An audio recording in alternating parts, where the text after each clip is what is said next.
Hi guys, welcome to the Millennial Movie Fan Channel. My name's Tyler. Today's Review the MCU review is going to be for Avengers Infinity War. This is one of my favorite MCU movies. If you guys are new to the channel, make sure you give me a thumbs up down below. Hit the like button, hit share and subscribe, and share this video around all your friends and family on Facebook, Twitter, and all different social medias. That really helps out the channel, and that allows other people to join us in the conversation and be part of the film fan community. This movie starts out very differently, reminiscent of like the Harry Potter movies where the logos get more and more decrepit. It has really ominous music, and normally some of the Marvel movies start off with like, in the Spider-Man music's got the violin, it gets you amped up, or it gets you like feeling good, like the Guardians of the Galaxy one sometimes, or like you dancing, and this one was just like sad, and you're like, oh man, you're in for this, man. This is going to be like catastrophic. People are dying off in this, and people do. And this is like the Empire Strikes Back of the MCU. I say it's the darkest one. It's like the middle one. It leaves you just in limbo, and there's like not a cliffhanger at the end because it's kind of like its own thing, but there is. It's a setup. It's not a complete story. It leads into what's gonna come next with how it ends, but it ends in a way that is awesome, different from anything they usually do in the normal comic book movie formula. Right out of the gate, Thanos is laying out a path of destruction in his wake. He's throwing around Heimdall, Loki, Thor, the Hulk. He pieces up the Hulk, man. I'm a big UFC guy, and he gets in there and he's bam, bam, bam. He's like clinch fighting him. He's got the back of his head kneeing him. I'm like, damn, dude. And the Hulk had like no skill, and Thanos was like outclassing the guy. He had him on the ropes, man. That was awesome. So this is the first 10 minutes, and Heimdall dies. Thanos kills him, and Loki dies in the first 10 minutes before anything else happens. They're getting killed already, and you're like, holy shit. And Loki's died a ton of times. Loki's probably not even dead now. At the time of me recording this review, just so you guys have some context, we're waiting on Black Widow to come out. This is right before WandaVision and Captain Falcon and the Winter Soldier, Hawkeye, all the Disney Plus shows haven't come out yet and started. We're kind of in limbo right now because of the pandemic, but Loki's going to come back in his own show, so in different timelines, so he hasn't died again, so it's kind of like a fake death. But as far as we know, Heimdall's dead. I love the banter between Doctor Strange and Iron Man. They're such great characters on their own.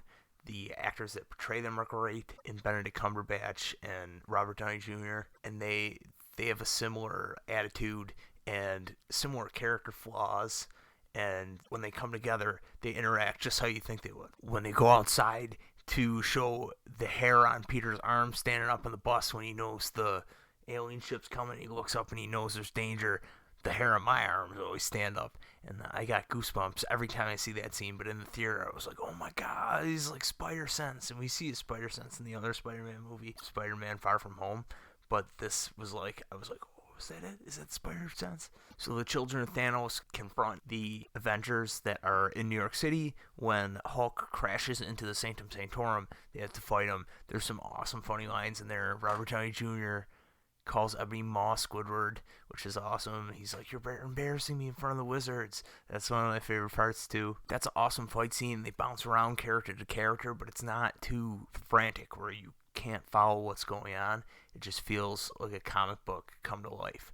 This entire movie is like right off the page of like a Jack Kirby drawn comic from back in the golden age of comics. Some of my favorite jokes, dialogue, interplay between all the characters happens with the Guardians of the Galaxy and Thor. He just fits so well in there with Chris Hemsworth's personality that he's worked into Thor a little bit gradually for each film that he's in, and especially with the influx and the shot in the arm that Taika Waititi was to that character to branch him out into even more. I like that Taika Waititi humor that Chris Hemsworth got really good at, like easily transitioned into James Gunn's characters that he set up that operate with his sort of humor and are used to being written through his voice.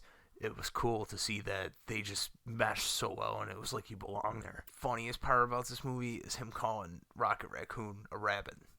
And he says it like 3 or 4 times, and every time he says it with like a different tone or inflection, but he really believes that that's what he is. And he's like, thank you, rabbit.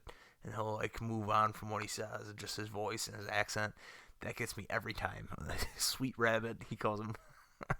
And what's crazy is this movie's like a culmination. So these characters are so established already from all these different movies. Thor especially was in like 5 movies or whatever before this. So there's so much potential for humor in just their weird relationships and the weird experiences that they had that set them apart, things they have in common. There's so much potential for when these characters finally come together, and when they do, you know them so well that you're like, that is how they act, and it's believable, and you're like, yeah, that's how I imagine Doctor Strange and Iron Man would come together, or Star Lord and Iron Man, or Spider Man and Mantis. Like, this is how these people would interact, and this is how I foresaw this when it finally happened on the screen. It was like you imagine. And that's why I think some of the least compelling stuff to me was when we would spend, it was only a minute or two, with Wanda and Vision. They're off running away on a romantic getaway to Paris or wherever, and they're getting attacked for the stone from Thanos' kids. But they're just probably, because they're the most recently not as well established characters, I think that didn't hold up and didn't feel as strong to me. But it was just set up to get the stone. And they're going to have their own show, and that's when you're going to fall in love with those characters and really hook you. Because I don't think Doctor Strange really hooked me. I thought it was a good movie, but I was like, I'm not into this character really yet. And then in Infinity War, he kicks ass, and you're like, okay, this is... And you see him interact with everybody else. His movie was really standalone to the whole MCU. You see him interact with Thor a little bit, but you don't really get a sense for what it's going to be like. You get his character though, so you're like, this is Doctor Strange, and we know Drax, and we know whoever else. So when he comes across these people, you're into it, and that hooked me on Doctor Strange, and he did a lot. He took on Thanos like by himself in this movie for a while and held his own. While Wanda and Vision are fighting the aliens from the Black Order, Captain America comes back. And when they throw that spear and he catches it as the train's going by, the theater I was in when I first saw this movie flipped out. They lost their shit. It was so cool to hear everybody scream and the Avengers theme to kick in and ramp up.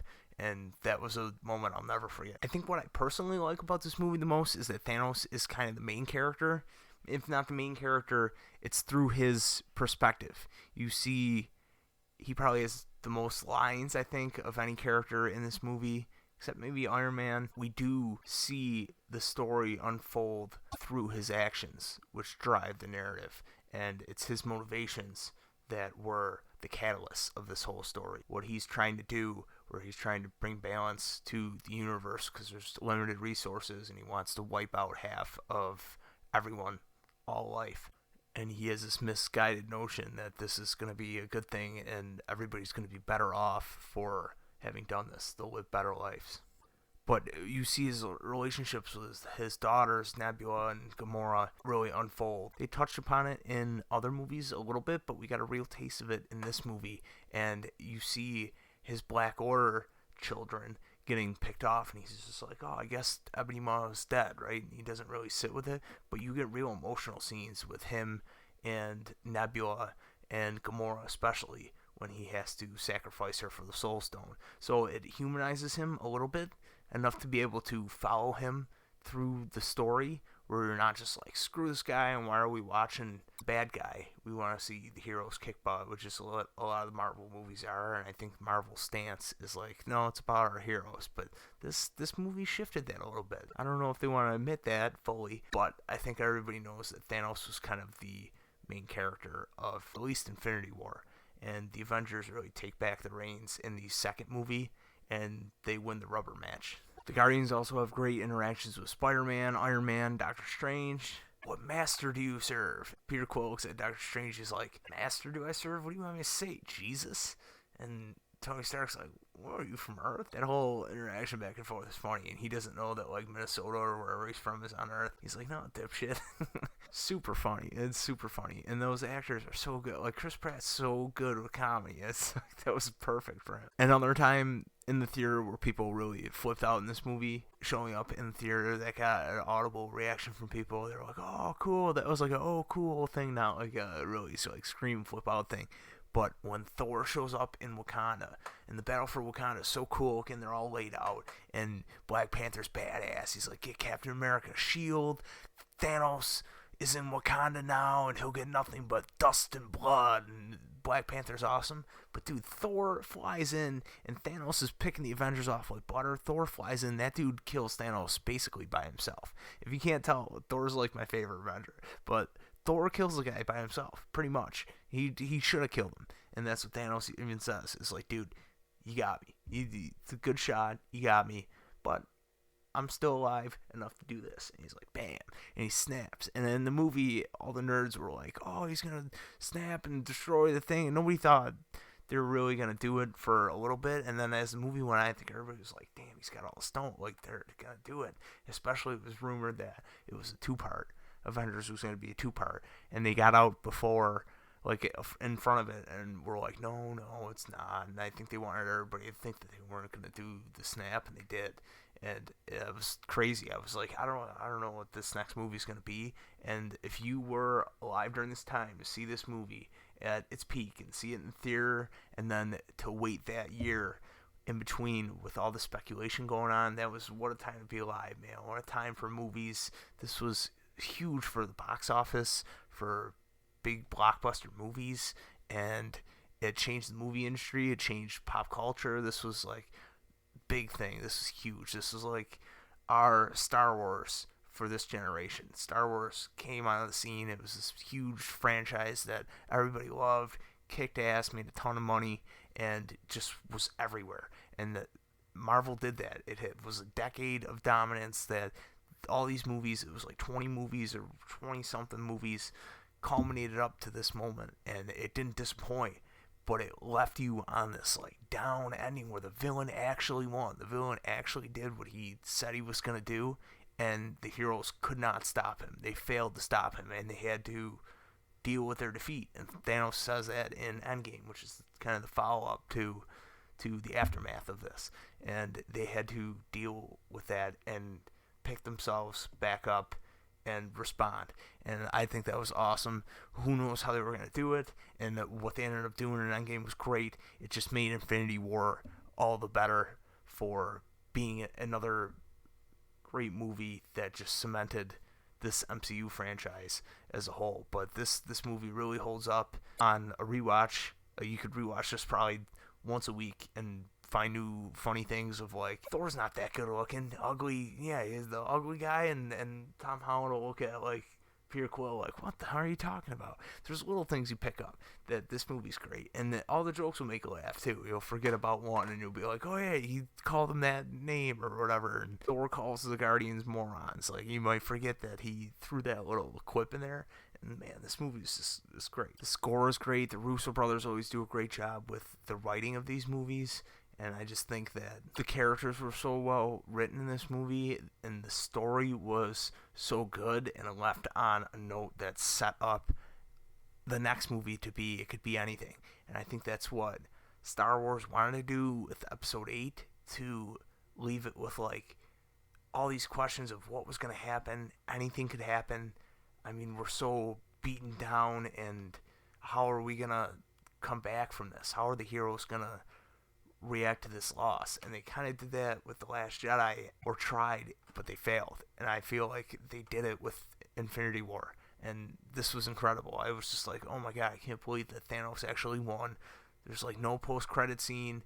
It's kind of like a somber ending, credits too, and you're like, man, this movie like kicked my ass. So it was a little sad and depressing. You're like, oh man, but you knew they were going to have another movie in a year, but you're just like, what is going on? Ant-Man was between it, and the speculation was just crazy. It was such a good movie. It just sits with me so well. I have a special place in my heart for it, just for what went into the fandom of it, leading up, the speculation, the rumors. You would like, every little thing, there'd be little clickbait videos that these stupid people do with the big red circle around their thumbnail, and all that. And I'll never forget that. That's something you'll tell your kids, that I went and I saw Avengers Infinity War. I went and saw Avengers Endgame. I saw Black Panther in the theater. Like, these are movies that will live up forever. And this, people save their movie ticket and they're going to show their kids, and they're going to be like, I can't believe my dad saw Captain America in the movie theater when it first came out.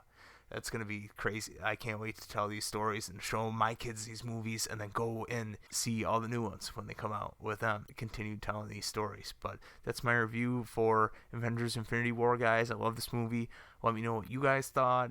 Let me know your favorite memories from going to the movies, maybe waiting in line or going with your friends. Some of your favorite lines from the movie, favorite jokes. Who's your favorite Avenger?